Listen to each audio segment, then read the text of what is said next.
27 April 2025 ગોંડલનો આ દિવસ સમગ્ર ગુજરાતે જોયો. ગોંડલમાં પાટીદાર સમાજના આગેવાનો પહોંચ્યા. તેની પહેલાની ઘટના કઈ અલગ હતી. ગોંડલથી પડકાર ફેંકવામાં આવ્યો, સુરતથી ઝીલવામાં આવ્યો અને ત્યારબાદ પાટીદાર આગેવાનો પહોંચ્યા હતા. પાટીદાર આગેવાનો પહોંચ્યા, વધાવાની જગ્યાએ વિરોધ શરૂ થયો. ગાડીઓના કાચ ફોડવામાં આવ્યા. આપણી સાથે અત્યારે પાટીદાર અનામત આંદોલન સમિતિના નેતા અને એક પાટીદાર યુવાન વરુણભાઈ જોડાયા છે. વરુણભાઈ, આપનું સ્વાગત છે ગુજરાત તકમાં. નમસ્કાર.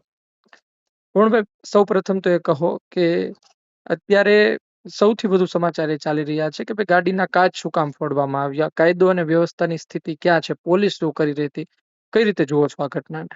જો પહેલું જ્યારે ગુજરાતમાં ગોંડલમાં એક યુવાન ઉપર અત્યાચાર થયો, વાત ફરતી ફરતી અમારા આંદોલનકારી જૂના મિત્રો બધા સાથે પહોંચી. અમે લોકોએ આના વિરુદ્ધમાં અવાજ ઉઠાવ્યો અને પછી એ પરિવારનો પ્રશ્ન પતી ગયો. પછી ખબર નહીં અચાનક કોઈને ભૂત ઉપડ્યું અને કે તમે ગોંડલમાં આવો, ગોંડલમાં શાંતિ છે, તમે જોવા આવો, તમારામાં તાકાત હોય તો આવો, એ બધી વાત થઈ. તો અમારામાંથી એક ટીમે નક્કી કર્યું કે ભાઈ આપણામાંથી કોઈ જઈએ, જોઈએ તો ખરા કે શું થાય છે અને કેવી ગોંડલમાં શાંતિ છે. ક્યાંક આપણે ખોટા તો નથી ને? કદાચ સાચે ગોંડલમાં શાંતિ હોય, ગુંડાગીરી નહીં હોય. પણ બહુ દુઃખ સાથે કહેવું પડે છે કે ગાંધી અને સરદારના ગુજરાતમાં મિર્ઝાપુર કરતાંય વધારે મોટી ગુંડાગીરી છે. કોઈ યુવાન ગોંડલની મુલાકાતે આવે છે, એની ગાડીના કાચ ફોડી નાખે છે અને બિન લોકશાહી પ્રક્રિયાથી વિરોધ કરવામાં આવે છે. અને ગોંડલ કોઈના બાપનું હોય, ગોંડલમાં વિઝા લઈ અને મંજૂરી લઈને આવવાનું હોય, એવી રીતે આખું વાતાવરણ ઊભું કરવામાં આવે છે. આ ખાલી ગોંડલમાં આ વિરોધ કરવાની વાત નથી. આ વિરોધના રૂપે જે ગોંડલમાં જે પબ્લિક જે ખુલીને બહાર આવી હતી, એ પબ્લિકને દબાવવા માટેની આ સ્ટ્રેટેજી પૂર્વકની ચાલ છે. સ્ટ્રેટેજી પૂર્વકની આ ચાલ છે. વરુણભાઈ, વાત એ છે કે તમને એવું લાગે છે કે બહુ પહેલા જાહેરાત કરી દેવામાં આવી કે અમે જઈ રહ્યા છીએ 27 તારીખે, અને આ જ કારણોસર જો તમે માની રહ્યા હોય તો સામે સમય મળ્યો, 27 તારીખે સવારે જાહેરાત કરવામાં આવી હોત ને સીધા આગેવાનો પહોંચ્યા હોત તો આ પરિસ્થિતિનું નિર્માણ ના થાત. પણ અમે તો આટલી ગુંડાગીરી છે એવું અમે માનતા હતા મક્કમ. પણ આટલી હદે ગુંડાગીરી હશે, આટલી હદે માણસ પોતાને ઈગો ઉપર વાત લઈ લેશે, પોતાનું આધિપત્ય છે એવું સાબિત કરવા આટલા હવાતિયા મારશે અને આટલી ગંદી અને નીચી કક્ષાની રાજનીતિ કરશે, એ અપેક્ષા બહારની વાત હતી. પણ કઈ વાંધો નહીં, સમગ્ર ગુજરાતે સમગ્ર દેશે જોઈ કઈ નીચી કક્ષાની રાજનીતિ કરે છે. કઈ નીચી કક્ષાની સમાજ નીતિ તો કઈ છે જ નહીં, પણ કેટલી નીચી કક્ષાની રાજનીતિ કરે છે બધા ગુજરાતે જોઈ લીધું.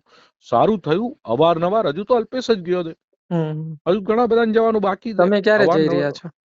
જઈશું, અવારનવાર જરૂર પડશે. ગોંડલ નહીં, મેં કીધું ને કે આખા ગુજરાતનો પ્રવાસ કરવાનો છે. જ્યાં જ્યાં પણ ગુંડાગીરી હશે, જ્યાં જ્યાં પણ શોષણ હશે, જ્યાં જ્યાં પણ અત્યાચાર હશે, અમારામાંથી કોકનું કોક હાજર હશે. 100% જે પ્રમાણે આ તો સાબિત થાય છે કે જે પ્રમાણે ગુજરાતમાં બધું ચિત્રામણ કરવામાં આવી રહ્યું છે, પણ એવી કોઈ શાંતિ હોય એવું લાગતું નથી ગોંડલનું ચિત્ર જોઈ.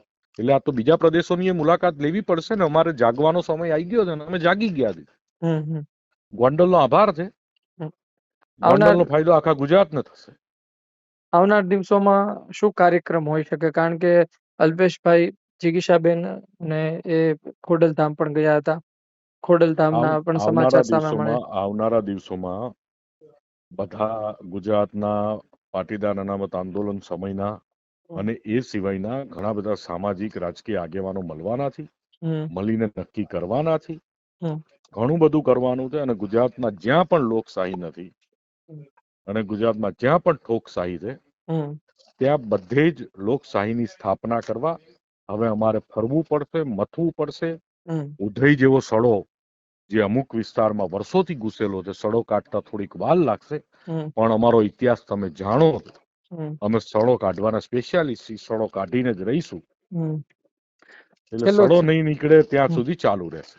છેલ્લો સવાલ પૂછવો છે કે એક વર્ગ છે કે જે તેવું માને છે કે તમે જુઓ કે ગોંડલની જે વિધાનસભા બેઠક છે એ ગોંડલ વિધાનસભા બેઠકમાં જયરાજસિંહ સાથે કોઈ દુશ્મની નથી, પણ જે લોકો વિરોધ કરી રહ્યા છે એમને એ બેઠક સાથે દુશ્મની છે. એટલે કે એ બેઠક પાટીદાર પ્રભાવિત બેઠક છે, પણ ત્યાં અન્ય સમાજના વ્યક્તિ ચૂંટાઈને આવે છે, તો તેનો વિરોધ અંદર ખાને છે, પણ બહાર એક સમાજનું નામ આપીને કામ કરવામાં આવી રહ્યું છે. જો અમારી જે લડાઈ છે, લોકો પોતપોતાનું રાજકીય પરસેપ્શન જે પ્રમાણે બનાવતા હોય, અમારી લડાઈ કોઈને ધારાસભ્ય બનાવવાની, કોઈને ધારાસભ્યમાંથી હટાવવાની, કોઈને સંસદ બનાવવાની કે સાંસદમાંથી હટાવવાની નથી. અને એ અમારું કામ કરવું હોય તો અમે ભારતીય જનતા પાર્ટીમાં રહીને કરી શકીએ. આ જે અમારી વાત છે કે ગુજરાતમાં કોઈ પણ નાનામાં નાના સમાજને પણ અત્યાચાર થશે, સરકાર એનું દુઃખ નહીં સાંભળે, તંત્ર એમાં જોઈતા પગલા નહીં લે, અને કોઈ પોતાની જાતને બાહુબલી કે ત્યાંનો બાપ સમજીને બેઠો હોય તો એ બાપને બેટો બનાવવાની લડાઈ. એટલે લોકશાહીની સ્થાપના જ્યાં જ્યાં કરવી પડશે, આ લોકશાહી માટેની જ લડાઈ છે, બીજી કોઈ જ લડાઈ નથી. આપે ભાજપની વાત કરી, છેલ્લું પૂછી લો કે ભાજપને શું સમજવાનું, કારણ કે તમે જુઓ કે સામે પણ ભાજપના ધારાસભ્ય, વિરોધ કરનાર પણ ભારતીય જનતા પાર્ટીના છે. તો આમ કહેવામાં આવે કે આ તો રાજકારણ નથી પણ આ સમાજનો મુદ્દો છે, પણ તમે જુઓ કે અંતે તો બંને પાર્ટીના છે, તો પાર્ટીના નેતાઓ વચ્ચે પડે છે અથવા તો કોઈ વાતચીત થઈ છે?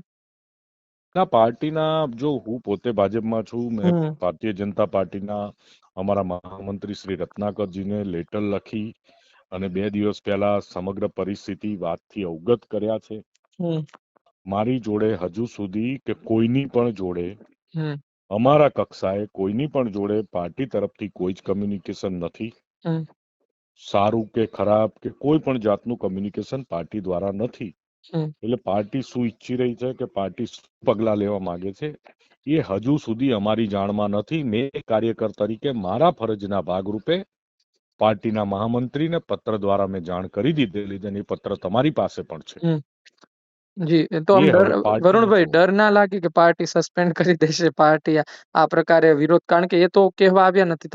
તમે અલ્પેશભાઈને જે બોલી રહ્યા છો, તો પાર્ટીને એવું ના થાય કે ભાઈ આ સામેથી કેમ જઈ રહ્યા છે?